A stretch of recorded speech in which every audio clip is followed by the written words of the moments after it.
Buenos días, bienvenidos a todos. Espero que se oiga bien porque he perdido la voz. He tomado una pastilla de esas mágicas que recuperan, pero en fin, soy yo regular. Bueno, estoy muy contenta de estar aquí otra vez con vosotros y con Javier Sierra, que es un autor que yo admiro muchísimo.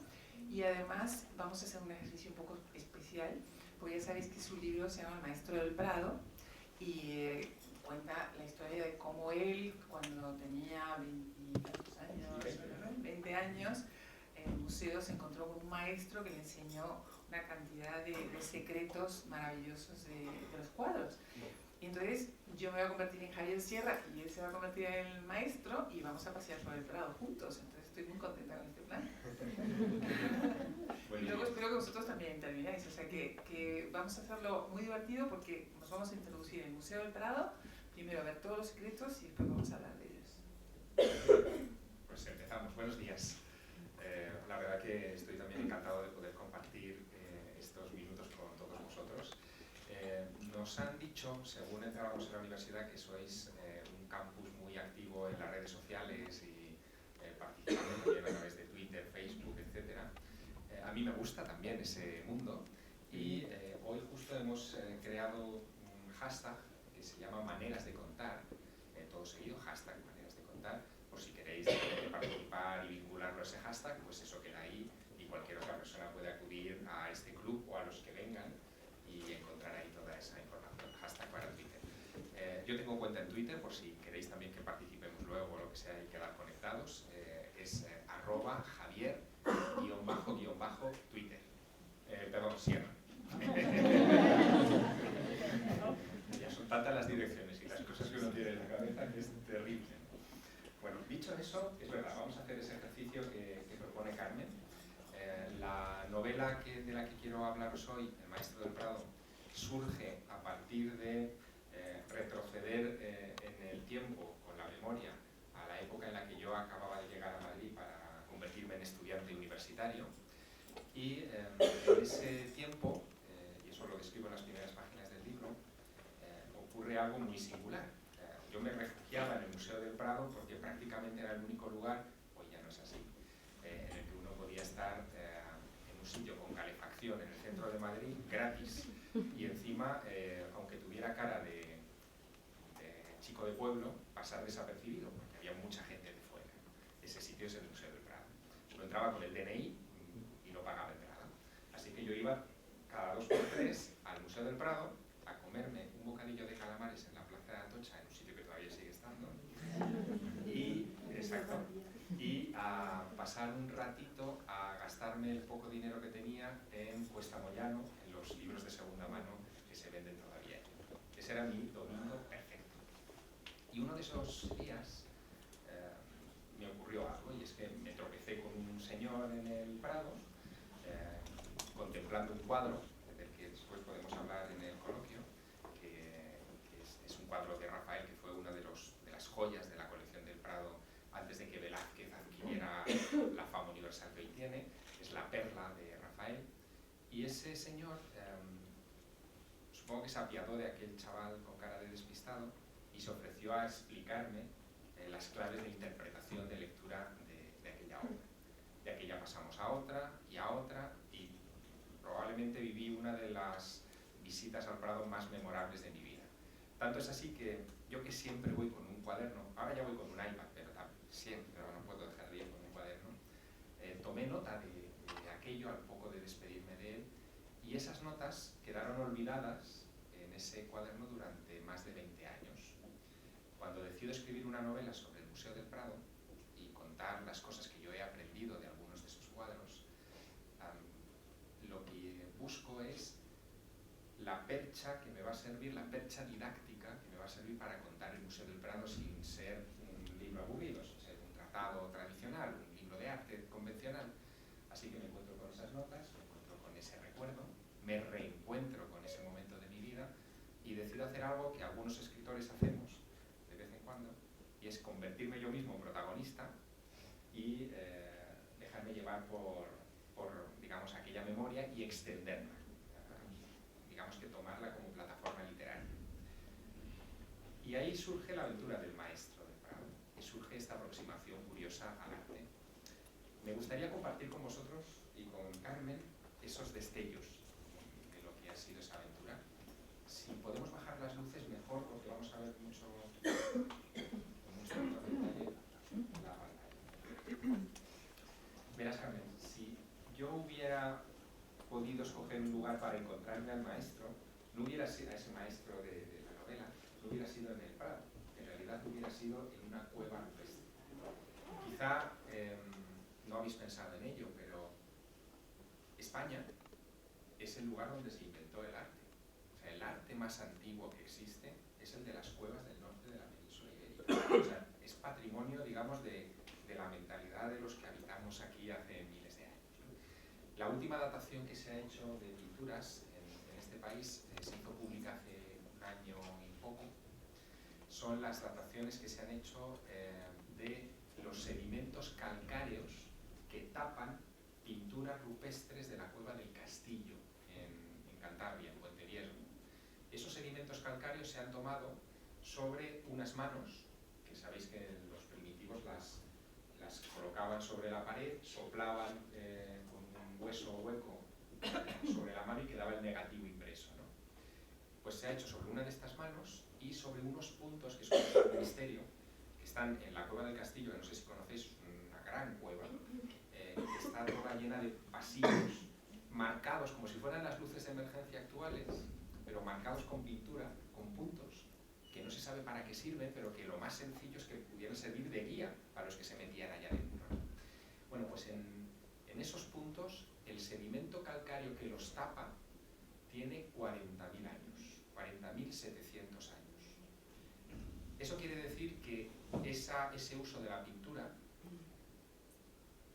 tiene como mínimo 40.700 años. Podría tener 1000 años más, 10 años más, un día más, o quién sabe cuánto tiempo más, pero como mínimo sabemos que tiene 40.700 años. Hace 40.700 años, quienes estábamos por aquí, éramos los neandertales y los cromañones. Es el periodo en el que se produce, digamos, la escisión y termina venciendo el hombre del que nosotros descendemos. No sabemos, por tanto, si esa pintura es del neandertal, y esto ha despertado un debate tremendo, que se supone que el neandertal no era capaz de ver una representación bidimensional siquiera, porque su cerebro no estaba preparado para ello, para ver una representación gráfica bidimensional. Así que, imaginaos, algo ocurre ahí para que hace 40.000 años aquella gente empezara a pintar. Hace 40.000 años, sabemos también por excavaciones arqueológicas, que empezaron a enterrar a sus muertos con ajuar funerario.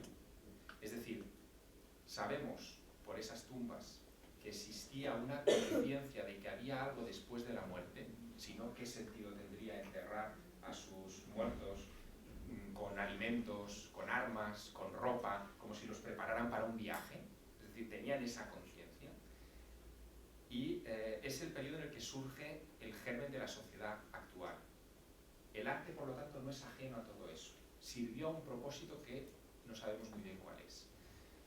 Lo que dicen algunos antropólogos, a mí esto me parece muy fascinante, es que ese arte primero tuvo que haber tenido un propósito no decorativo, que es casi el propósito que hoy le conferimos, no de entretenimiento.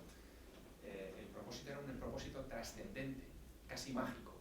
Las pinturas, sin excepción, de Monte Castillo, de las cuevas de Cantabria, están todas en la parte más profunda de la cueva. No están en la entrada, donde todo el mundo pueda verlas. No están en un lugar donde cualquiera que pase por allí con la luz del día en la oquedad inicial de la caverna puede contemplarlas.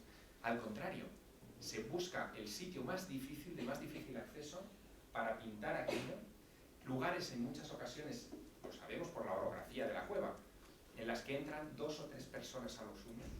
Entran con una antorcha que se supone que era tuétano, el tuétano del centro del hueso que se quemaba y que no desprendía humo, por eso no hay manchas de humo en la bóveda de piedra. Y con esa luz de tuétano que es temblorosa, veían esas imágenes. ¿Con qué propósito?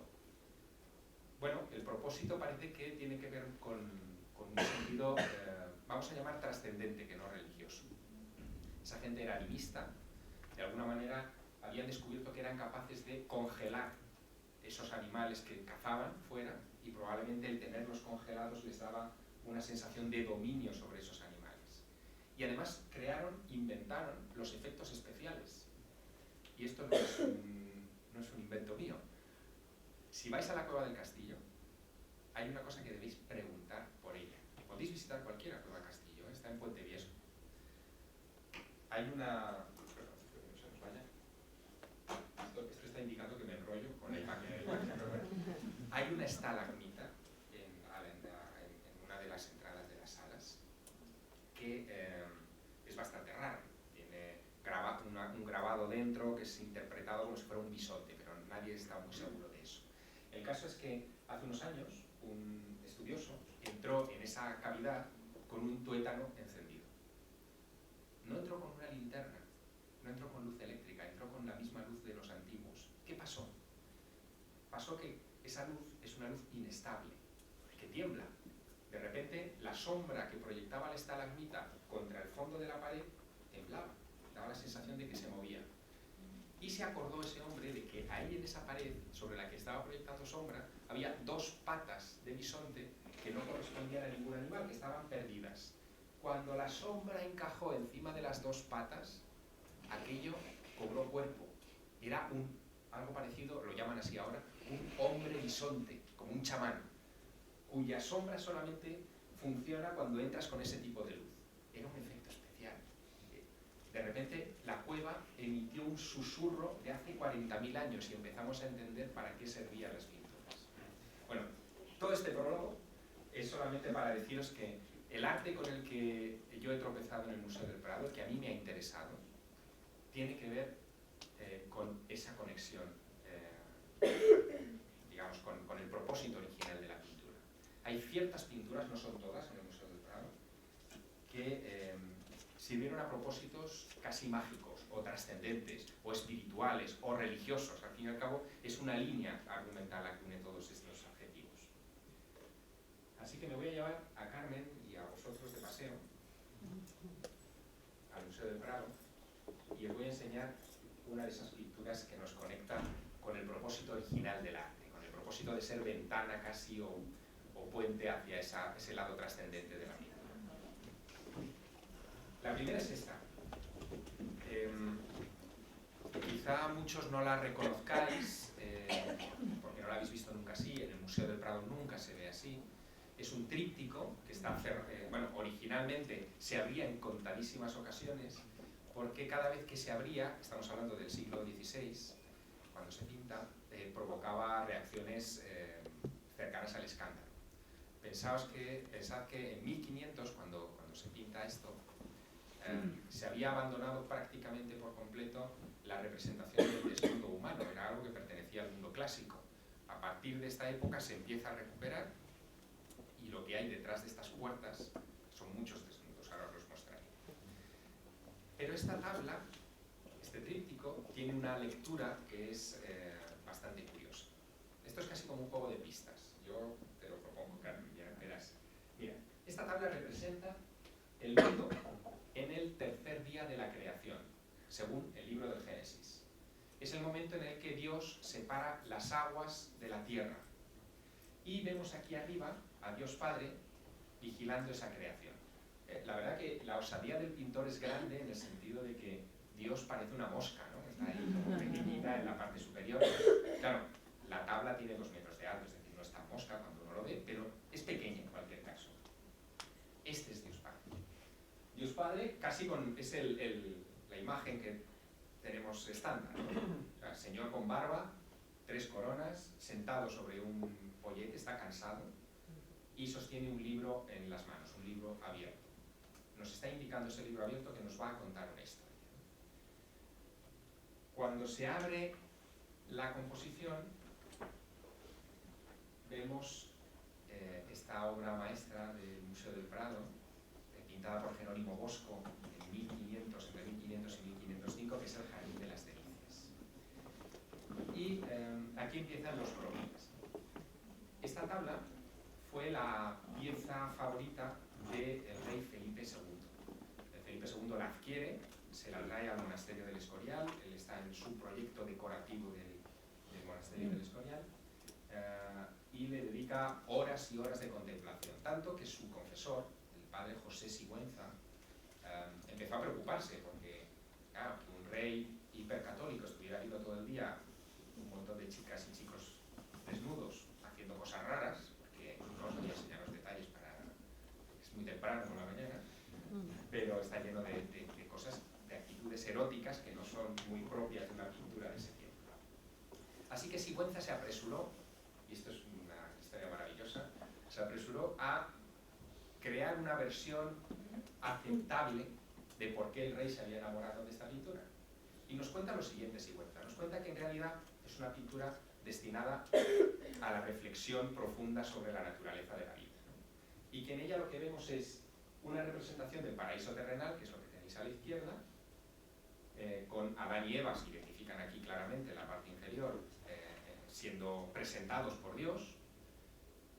La consecuencia de la expulsión de Adán y Eva del paraíso es la multiplicación de los hijos de Adán y de Eva y la introducción del pecado. Por eso, en medio de todas esas escenas que podéis un día ir a ver al Prado y observar en detalle, están muchos pecados de la carne representados. Y la consecuencia final que tiene si seguimos por la senda del pecado, que es la destrucción y el infierno, ¿no? Que sería la última etapa. Eso está bien, y la verdad es que mucha gente se lo creyó, ¿no? En su época. Pero si uno observa la tabla durante un cierto tiempo, empieza a ver cosas que se escapan a esa interpretación. Mirad a Adán y Eva, os lo voy a ampliar para que lo veáis. Adán y Eva, con Dios Padre. Dios Padre toma de la mano a Eva y se la quiere presentar a Adán, que si lo vierais en el original tiene el pobre una cara de despistado tremenda, ¿no? Lo primero que choca es que esta escena, la escena de la creación de Adán y Eva, ocurre en el sexto día de la creación, ¿no? Y el Dios del sexto día de la creación, que es el que vemos aquí, es un Dios joven, rubio, uno lo ve en la pintura original, en torno a los 30, 40 años, que no tiene nada que ver con el anciano del tercer día de la creación que acabamos de ver. Parece un Dios distinto y esto choca. O sea, siendo el mismo personaje, siendo habitual que en las pinturas de aquella época, cuando uno quería contar una historia, utilizaras el mismo modelo una y otra vez, como si fuera un cómic, y lo ibas repitiendo, Bosco no lo hace. Pero hay más cosas. Mirad. En el Jardín de las Delicias, en el Jardín del Edén, hay algo que no está hasta que Adán y Eva pecan, hasta que toman la fruta prohibida, ¿no? Que es la muerte. O sea, ellos son ajenos a la muerte. El paraíso es ajeno a la muerte. Y sin embargo, en este paraíso hay escenas de muerte. Hay varias. La más llamativa está, vamos a ver, aquí. ¿Veis? No sé si lo alcanzaréis a ver de la última fila, pero ¿veis que hay un león devorando una gacela? Bueno, no debiera estar esto ahí. Igual que hay otras escenas en las que un gran felino sostiene a su presa en la parte inferior de la tabla, hay incluso un lagarto con 3 cabezas, signo de degeneración, que también está representado. Hay algo ahí que no encaja con esa versión oficial. El rey se enamoró tan profundamente de esta pintura que cuando en septiembre de 1598 agoniza en el monasterio del Escorial, pide a sus ayudas de cámara que le lleven esta pintura a los pies de la cama, de una habitación que supongo que habréis visto en el Escorial, muy pequeña. Aquí le llevan este mamotreto tremendo, se lo abren y él pasa sus últimas horas agonizando, contemplando el Jardín de las Delicias. Nadie sabe muy bien por qué pidió expresamente esta tabla, pero hay un detalle que da que pensar. En todo este caos de personajes, de imágenes oníricas, etc., hay un detalle que le da sentido a por qué el rey quiso morir delante de ella. Veréis, está en la tabla del paraíso otra vez. Si vosotros buscáis el centro geométrico de la tabla, esto es muy fácil, es simplemente uniendo con una diagonal estos ángulos, veréis que el centro geométrico coincide con esto, con esta especie de árbol, que está en árbol carnoso, extraño, que está en el centro de un lago, y específicamente con este punto de aquí. Ese punto, cuando se amplía, no es un punto, no es una mancha en la pintura. No sé si lo veis. Dentro hay una lechuza que se está asomando. La lechuza, en la tradición clásica, en la mitología clásica, es lo que se llama un animal psicopompo. servía para guiar al alma de los muertos al más allá. En el antiguo Egipto, por ejemplo, su animal psicopompo por excelencia, previo a los griegos, es el chacal. Por eso el dios de la muerte, Anubis, tiene cabeza de chacal. En la antigua Grecia es la lechuza. Luego, que el rey pudiera contemplar esta lechuza como su guía al más allá tiene todo el sentido. La lechuza es un animal importante en el Jardín de las Delicias y lo veréis representado en varios lugares, pero nunca en el centro geométrico, como si fuera el punto de fuga, donde uno termina perdiendo su vista, ¿no? Hay cosas sorprendentes, hay incluso chistes. Esta es genial. En el infierno ha desaparecido la vegetación, todo es artificial, y por alguna razón el Bosco colocó instrumentos musicales por todas partes. Hace 3 años, Carmen, la Universidad de Oxford dedicó un grupo de musicólogos a reconstruir los instrumentos del Jardín de las Delicias, siguiendo, porque están pintados con un detalle asombroso, es una pintura flamenca de un detalle increíble. Bueno, pues son 10 instrumentos y 8 suenan horrorosamente mal. O sea, son terribles, o sea, no tienen ningún grado de armonía. Quizá deliberadamente el Bosco lo pintó así, porque es el infierno, ¿no? Al final lo que representa. Y el Bosco incluyó chistes muy curiosos, ¿no? Por ejemplo, hay un señor atrapado, desnudo, boca abajo, atrapado debajo de un laúd, con una partitura tatuada en el trasero, ¿no? Es el Codex Glúteo, el Codex Glúteo, solo para instrumentos de viento. Estas cosas. Hay otro tipo de chistes y de chascarrillos de la época del Bosco. Tanto es así que el Bosco hace algo muy curioso. En vez de firmar la tabla como él firmaba todas, en caracteres góticos, Hieronymus Bosch, claramente, en fin, un sitio muy prominente, en esta ocasión no firma, pero se retrata a él. Y se retrata bueno, es la cara más grande del Jardín de las Delicias, en el infierno. Y esto da que pensar, ¿veis? Es este rostro de aquí, es el hombre árbol. Y ahora, echadle un vistazo, ¿no? Alguien que se retrata en el infierno tiene que tener algo que no le funciona muy bien en la cabeza, ¿no? Pero sobre todo, fijaos en él, no está aterrorizado, no parece intimidado por estar en el infierno, parece más bien un observador, ¿no? Está como vigilando, tiene esa mirada, los ojos entrecerrados, como si estuviera prestando atención a todo lo que está sucediendo a su alrededor.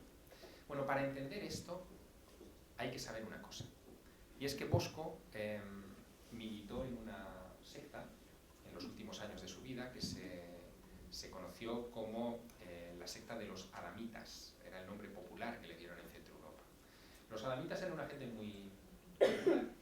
Ellos eran cristianos, creían que el fin del mundo estaba a las puertas, que iba a llegar en cuestión de años, y que solamente se salvarían aquellos que,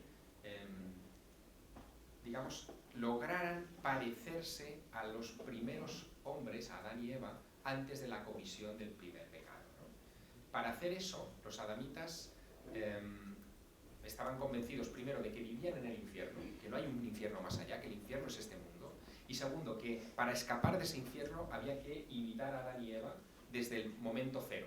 ¿Cuál es el momento cero de la historia de Adán y Eva? Bueno, el momento cero es que, cuando, lo recordaréis, cuando ellos cometen el pecado, cuando se comen la manzana famosa, que no es manzana, el Génesis no menciona la manzana, lo primero que hacen es darse cuenta que están desnudos.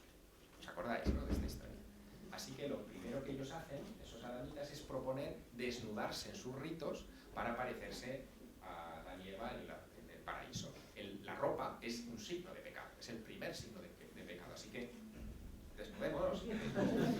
Eso es lo que propone los adamitas. Curioso es que desde esa óptica el Jardín de las Delicias debería leerse como una especie de manifiesto de esa fe. Bosco, como observador de su mundo, está indicándonos que desnudándonos, esta es la humanidad desnudándose y haciendo sus ritos, nos pareceremos más a Adán y Eva, y finalmente aparecerá, que es el último credo de los adamitas, un nuevo hombre y una nueva mujer puros, que señorearán la tierra durante 1000 años, acompañados de Cristo. Este señor que veíamos aquí no es, por lo tanto, el Dios anciano del día 3, en realidad es Jesús. claro, Jesús no puede estar en el paraíso, cronológicamente es una aberración, pero aquí está. La historia es interesante porque la secta de los adamitas fue inmediatamente reprimida, desaparece muy rápidamente de Centro Europa, pero nos dejó pequeñas huellas en algunas obras literarias y especialmente en este Jardín de las Delicias. Bosco hace otra cosa, con esto termino este paseo por el jardín, ahora vamos a otra. Bosco hace otra cosa singular, vuelve a retratarse otra vez.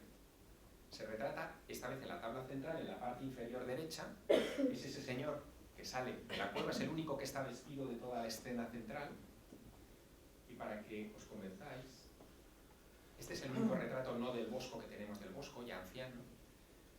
No solamente se parecen, se pueden parecer, sino que cuando Dominicus Lansonius lo pinta, no sé si os alcanza la vista, pero ¿veis el gesto que tiene en su mano? Que está con la mano señalando, igual que en el Jardín de las Delicias está señalando a una mujer que sostiene una manzana en la mano, que es la nueva Eva, la mujer hacia la que camina la secta, digamos, ¿no? Bueno, pues todo eso está ahí, en ese programa iconográfico. Lección que yo me llevé del maestro, que hay que prestar ojos a los pequeños detalles, ¿no? Hay que dedicarse a los pequeños detalles. Y a 2 metros del Jardín de las Delicias, en esa misma sala del Museo del Prado, en la 56A, por si queréis ir a verla en cualquier rato, veréis esta otra pintura de alguien que imitó al Bosco. No lo llego a conocer nunca en persona, pero sí lo imitó en muchas cosas. Es Peter Bruegel el Viejo. Peter Bruegel es un pintor de escenas domésticas, fundamentalmente, generalmente alegres. Gente patinando, jugando con la nieve, escenas de casa, y de repente, cuando está a punto de morir, no se sabe, muere muy joven, se supone que de peste, pinta esta tabla que está en el Prado, que es el triunfo de la muerte. El triunfo de la muerte lo pinta cuando él, sabemos que militaba en una secta ya, también había jurado del cristianismo, que se llamaba los familistas, la familia del amor, la familia Caritatis. Esa familia del amor, a la que pertenecieron entre otros Benito Arias Montano, bibliotecario de Felipe II, o Domenico Teotocópuli el Greco, nada menos, esa familia del amor creía, como los adamitas del Bosco, que el fin del mundo estaba cerca, que la humanidad tenía necesariamente que destruirse y que de sus cenizas surgiría una nueva especie pura, que sería la que señorearía, la que heredaría la tierra. En esta pintura representa el fin del mundo.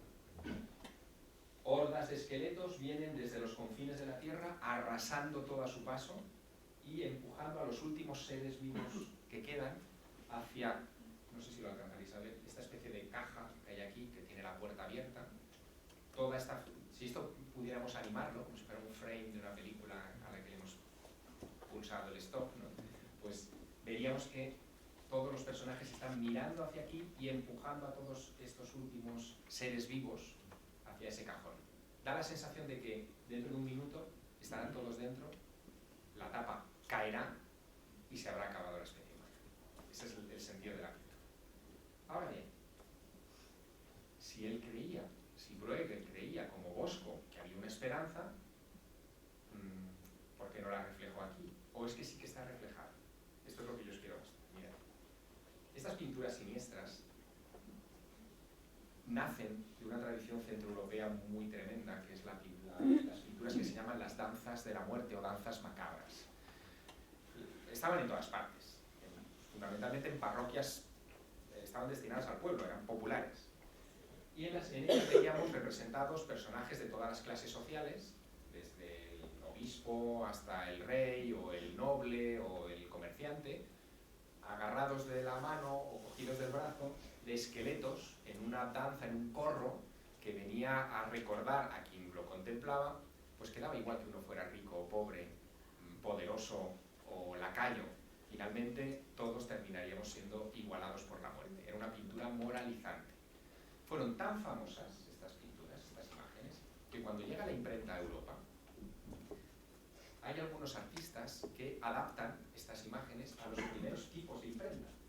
Entonces, por ejemplo, Hans Holbein, el joven, inventa unos tipos que tendrían muchísimo éxito, que son los que se conocen como el alfabeto de la muerte, en los que se representa esqueletos asediando a humanos en todos los ámbitos de la existencia.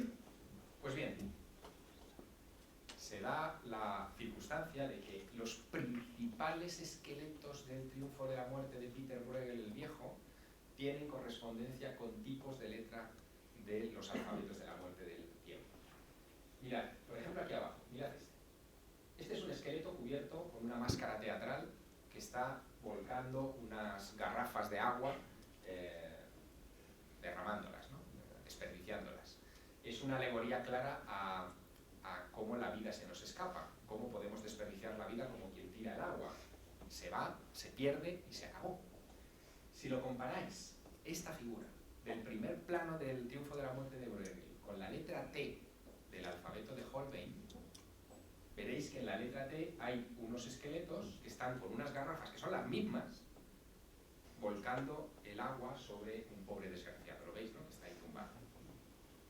Si os vais al punto clave de la pintura, que es el cajón, y os fijáis que aquí encima hay un esqueleto que está marcando el ritmo de toda esa composición. Es un cuadro que en realidad tiene música, si pudiéramos oírla, ¿no? Bueno, pues si lo comparáis con la letra A, la primera del alfabeto de la muerte de Holbein, veréis que también el alfabeto se inicia con un esqueleto marcando el ritmo con unos tambores.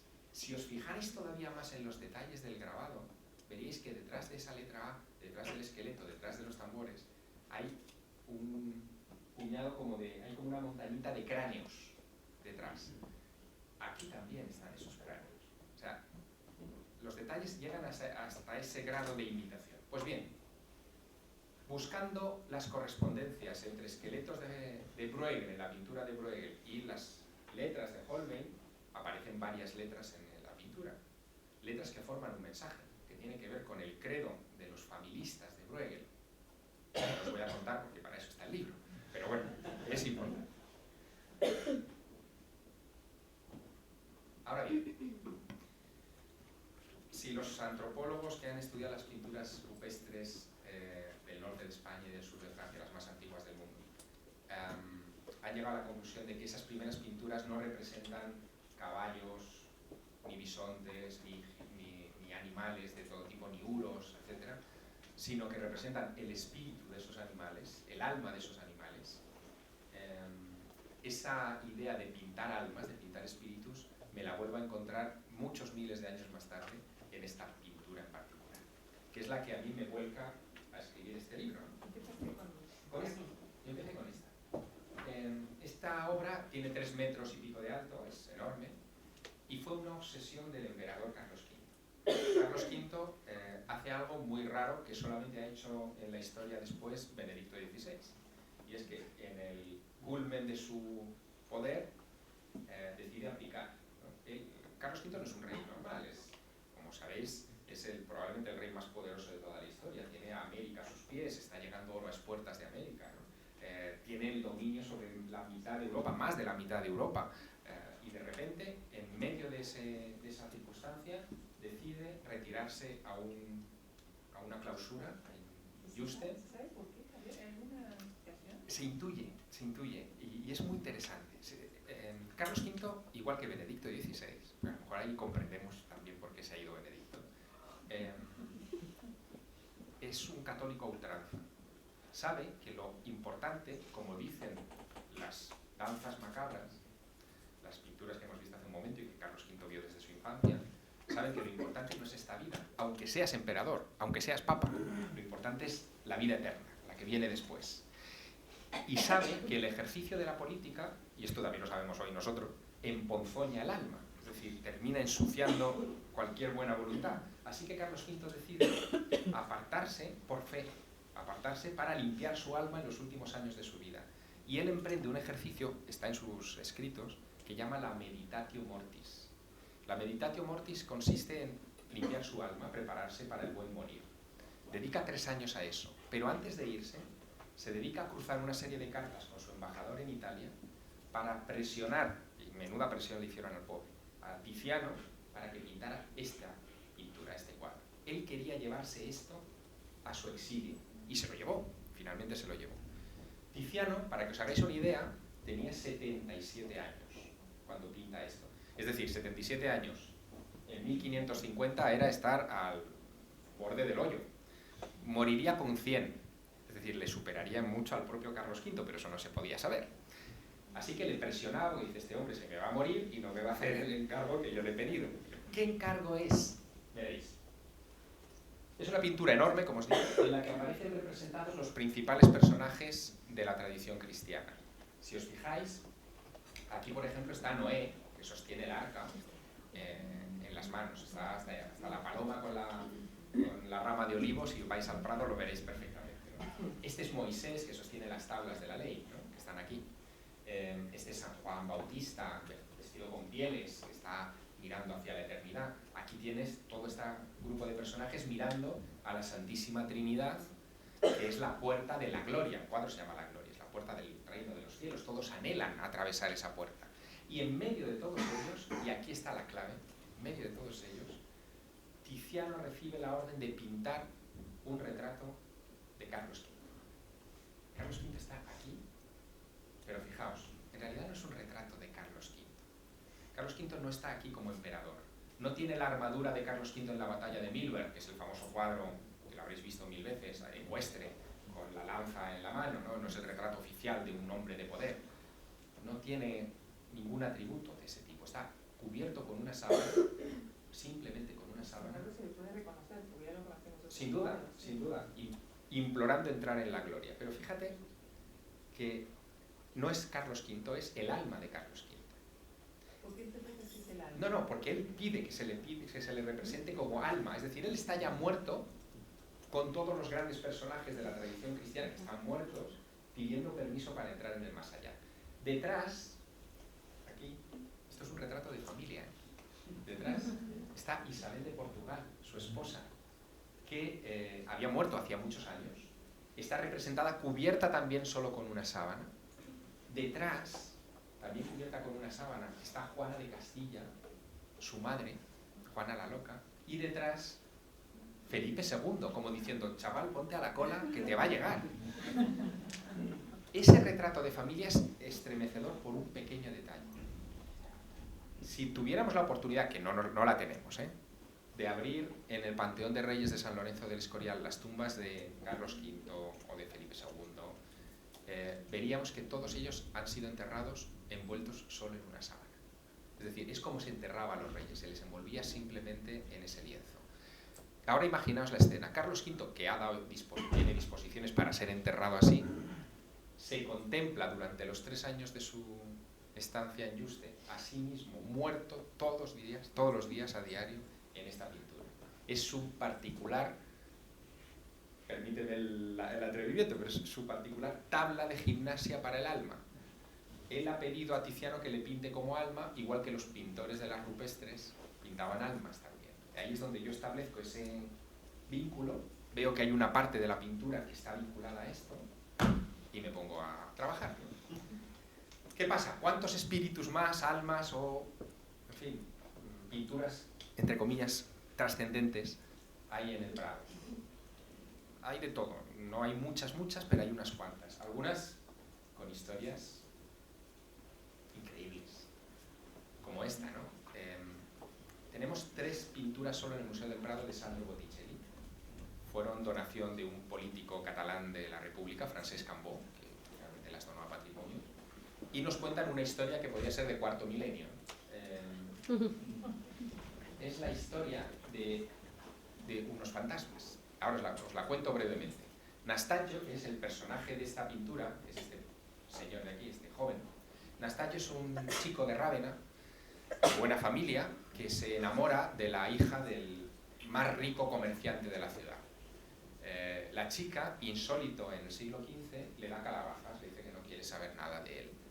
Y el chico, también insólito en nuestros días, pero es los hábitos de aquel tiempo, herido en su honor, decide que ya no tiene sentido continuar en este mundo y se va a un bosque a las afueras de la ciudad a quitarse la vida.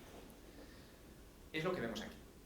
Herido en su honor, entra Nastagio cabizbajo, ¿lo veis? Deprimido, en el bosque para suicidarse. Cuando está a punto de hacerlo, y lo volvemos a ver aquí, esto es como una secuencia de cómic, de repente el bosque se llena de gente, ¿no? aparece un jinete con la espada desenvainada persiguiendo a una damisela contra la que lanza sus perros de caza.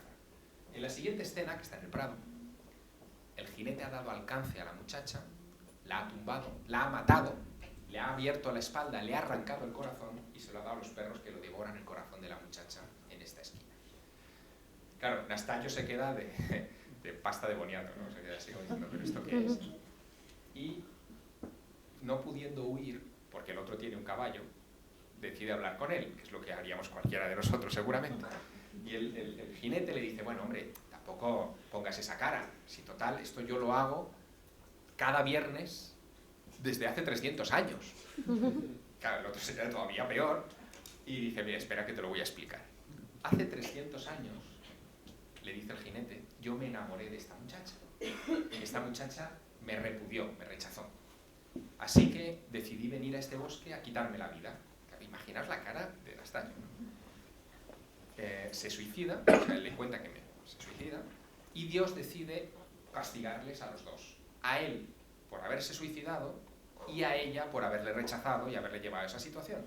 Y les castiga a perseguirse eternamente en ese bosque y manifestarse cada viernes para recordar la lección a los torpes que vengan después. Que es justo, fijaos, la astucia de Botticelli, ¿no? A la hora de recrear esta historia. Es justo lo que vemos aquí detrás, ¿lo veis? Volvemos a ver al caballo, al jinete, a los perros persiguiendo a la muchacha en ese ciclo eterno. Nastallo era un tío listo, dice, uy, yo a esto voy a sacar partido, ¿no? Y decide hacer lo siguiente, que es lo que vemos en la siguiente escena. Decide invitar a la chica que le ha rechazado y a toda su familia a una merienda campestre al bosque. Un viernes, por supuesto.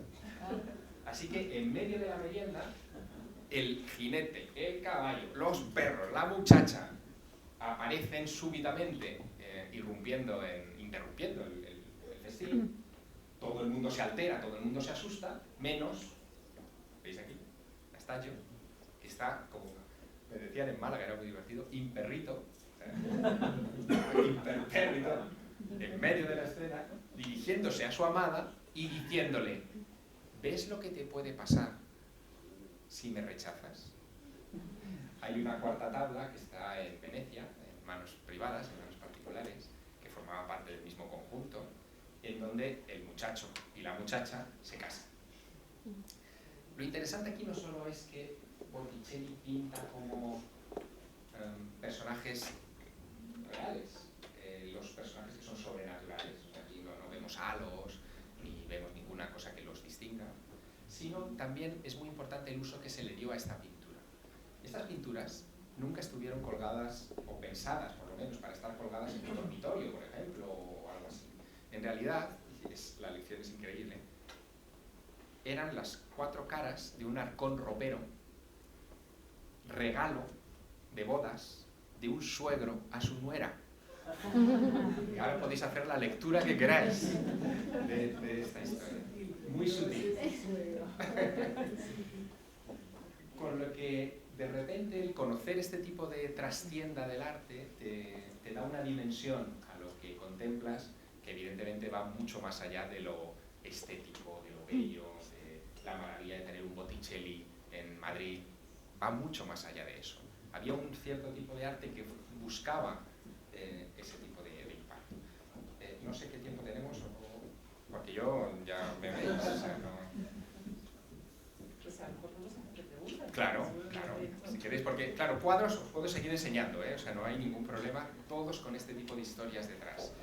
Pero yo creo que es importante que compartamos dudas y... Claro, yo voy a hacer la primera porque después de leer el libro a mí hay 2 cosas que me llamaron mucho la atención.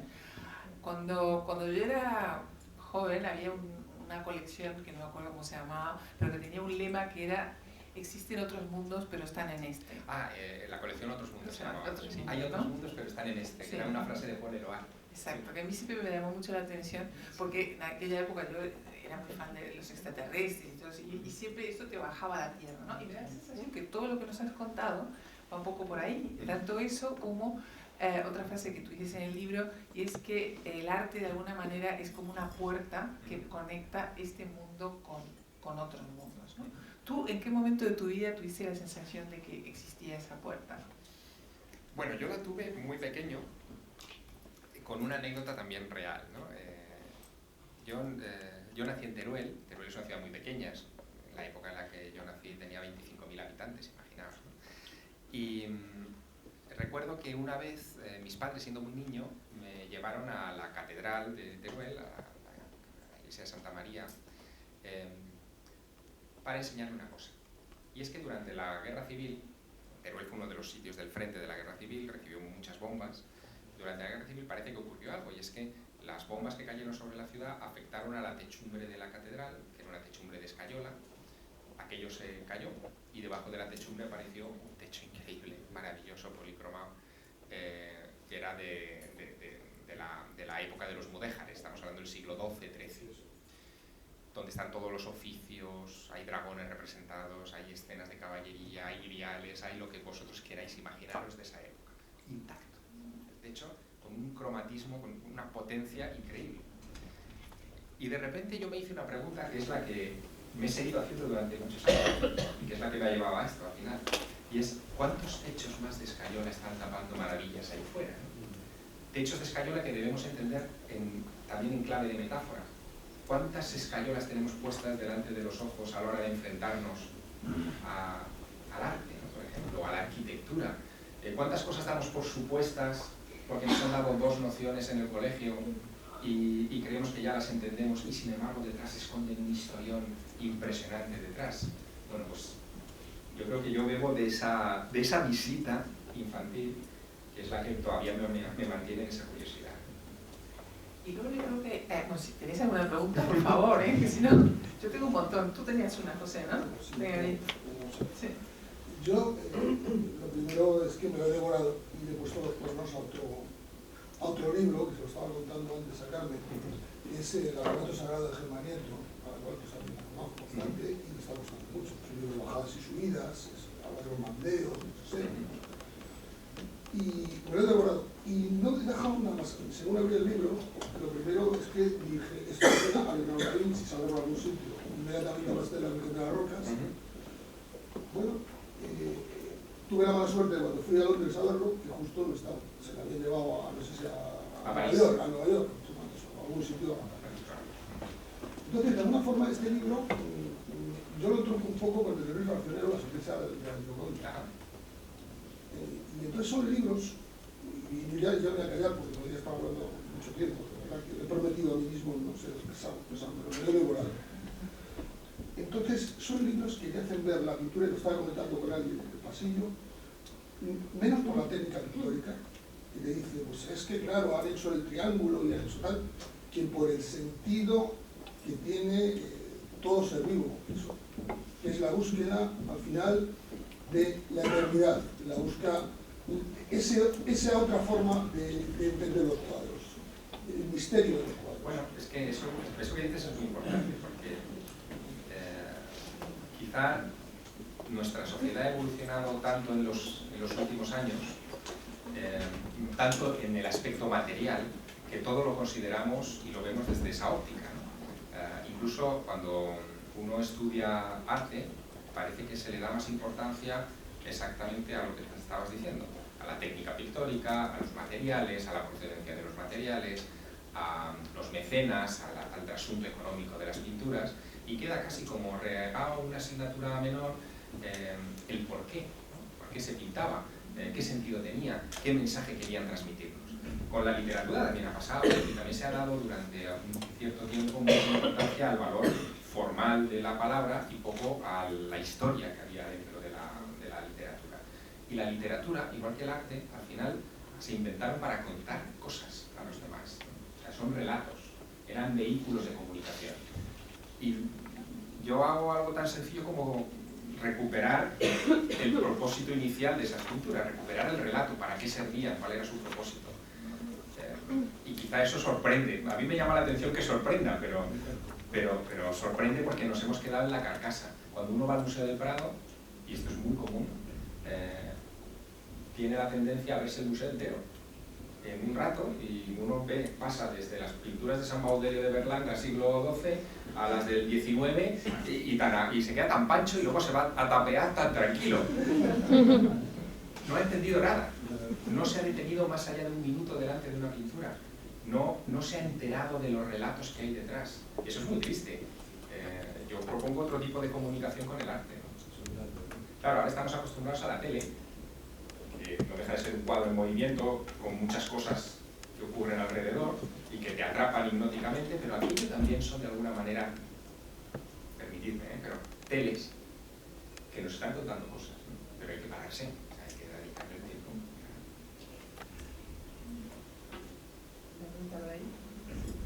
Hola, buenos días. Buenos días. ¿En algún momento de tu relación con el maestro del Prado llegaste a saber quién fue el maestro del maestro? No. Ni siquiera el maestro sé quién es. O sea, yo en la novela le doy un nombre y una forma, pero yo nunca supe el nombre de aquella persona que me conoce.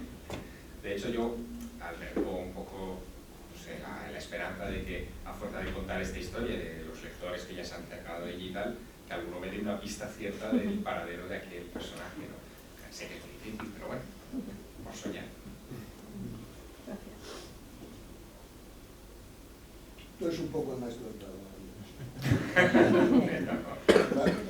Estás guiando a la gente. A mí, mira, veníamos hablando, Carmen y yo, en el coche, de cómo ha cambiado, de alguna manera, esta profesión, entre comillas, de escritor.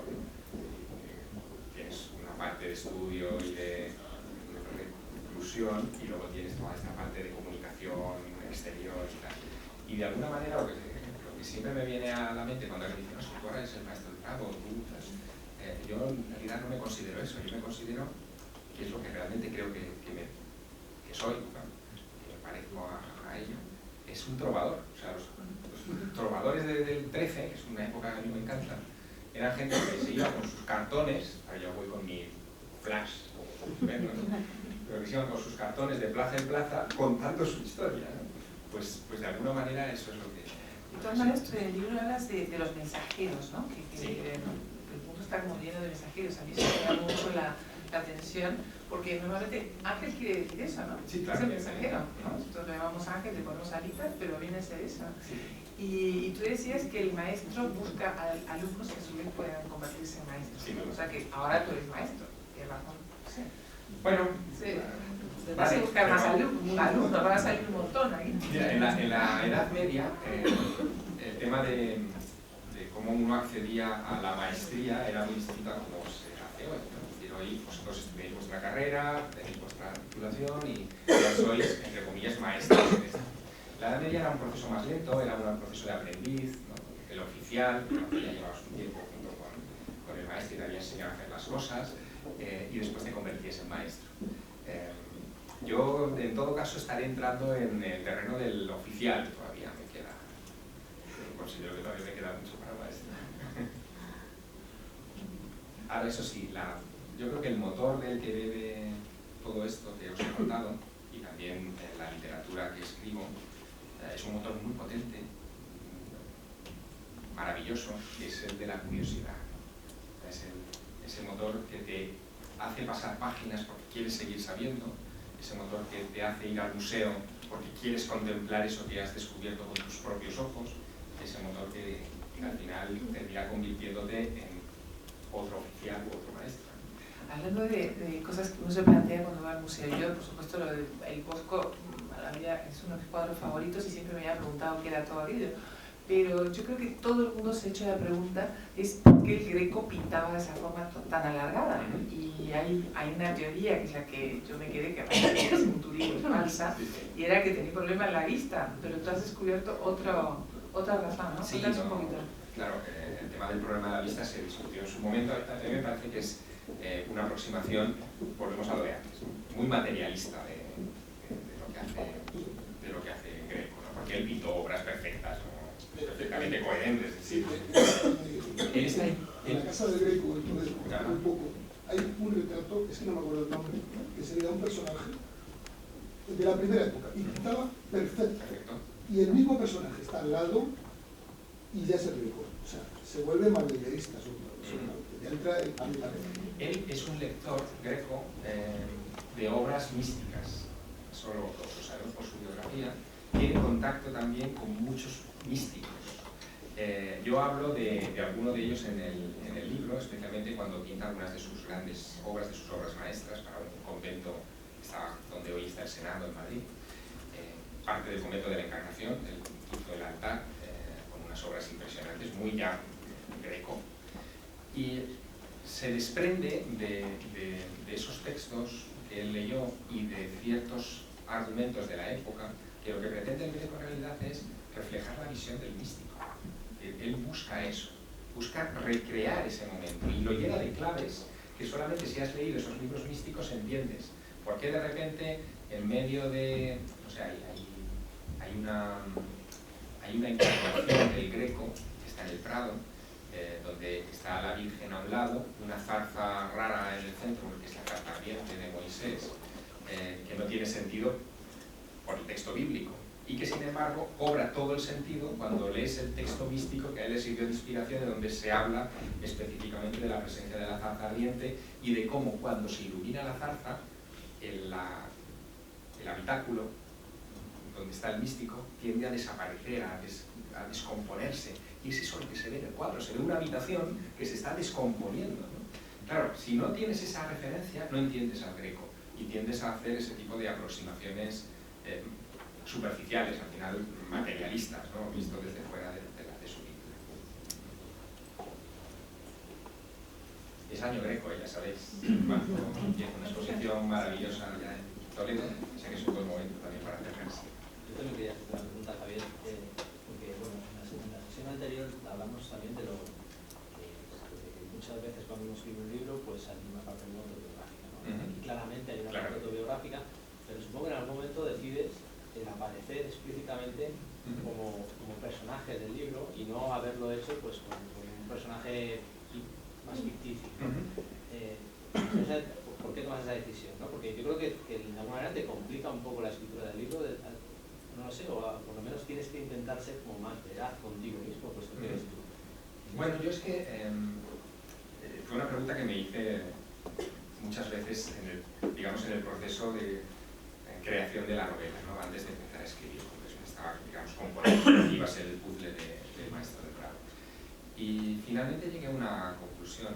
Si a mí me había fascinado toda esta historia de esa manera, ¿por qué no transmitirla a los lectores, ¿no? Hice un ejercicio muy sencillo, que era contar lo que pasó. En buena medida casi todo el libro es biográfico, ¿no? Hasta el encuentro con Lucía Bosé, un encuentro con Lucía Bosé en su entonces incipiente, estaba en obras, Museo de Los Ángeles, que ahora está cerrado en Corea, ¿no? Hay varias cosas que realmente me sucedieron en aquellos años. Y lo hice sin ningún tipo, fíjate, sin ningún tipo de pretensión de novelista de acción o de intriga, o de escrito novelas de esas características. Yo no tenía ninguna pretensión de escribir un bestseller, ¿no? Yo quería escribir un libro que yo pensé que iba a ser minoritario, que se iban a leer 3. Pero de verdad, o sea, estaba convencido de que esto le va a interesar a 3, porque tenía en mi mente maquiavélica, lo sigo teniendo, claro, la idea de que el Maestro del Prado, el libro, formara parte de una intriga que yo quiero escribir posteriormente, que era como una especie de protagonista. Digo, pues escribo un libro medio maldito que nadie va a leer y le doy vidilla en una siguiente historia que estoy pensando, ¿no? Claro, me ha fastidiado porque no ha leído todo el mundo, ¿no? Pero nace así el Maestro del Prado. Y a mí me sorprende el impacto que ha tenido y es digno de análisis, porque, oye, no hay un asesinato. En novela en un museo, incluyendo el Código Da Vinci, aparece con un tío ahí descerrajado, ¿no? Aquí no hay un asesinato, no hay un ladrón, no hay un falsificador. O sea, los elementos clave de una intriga, digamos, de arte no están, porque yo no los consideraba importantes. Para mí lo importante era el mensaje de los cuadros, que es lo que yo quería transmitir al lector.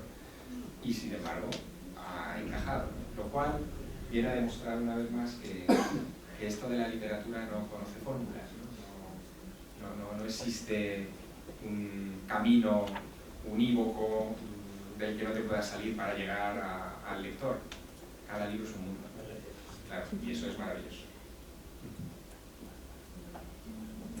por ahí atrás. ¿Cuántas de vosotras o de vosotros estáis estudiando periodismo? Pues ahí hay que preguntar. Nunca es mala la pregunta. Bueno, yo más que una pregunta es una observación, que al hilo de lo que estás contando me surge. Ha hecho una pregunta al Pedro acerca de cómo lo habías decidido escribir de manera autobiográfica. Y has comenzado hablando de las cuevas en las que los hombres pintaban. Sí, es unas cuevas, no hablo de ellas en el libro. No, pero en esta presentación. Has empezado hablando de las cuevas en las que los hombres dibujaban a los bisontes, un poco una manera de contar una escena de su vida, de congelarlos, etc. Luego has contado, nos has hablado del bosque, nos has hablado de cómo él se retrataba, y luego nos has hablado de cómo tú estás escribiendo en primera persona este libro del Museo del Prado.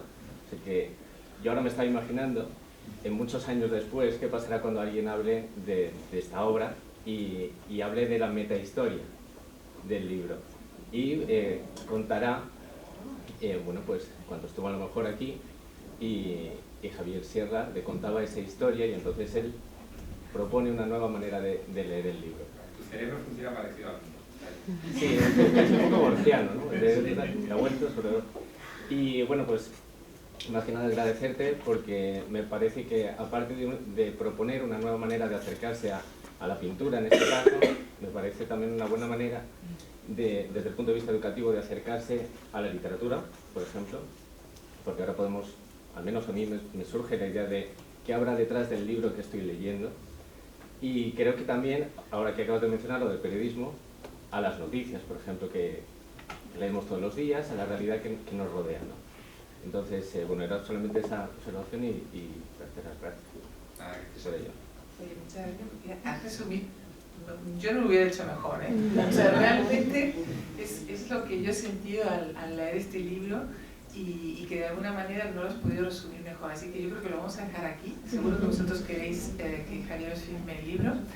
Y avisaros que nuestro próximo invitado va a ser Juan Eslava Galán, muy amigo de Javier y mío también, y que vamos a trabajar sobre su novela La Mula, que se ha llevado al cine, y entonces queremos hablar de los dos lenguajes, ¿no? Cómo se cuenta una historia en ficción, en un libro, y cómo se cuenta en el cine. Así que muchísimas gracias y os dejo aquí con Juan Javier.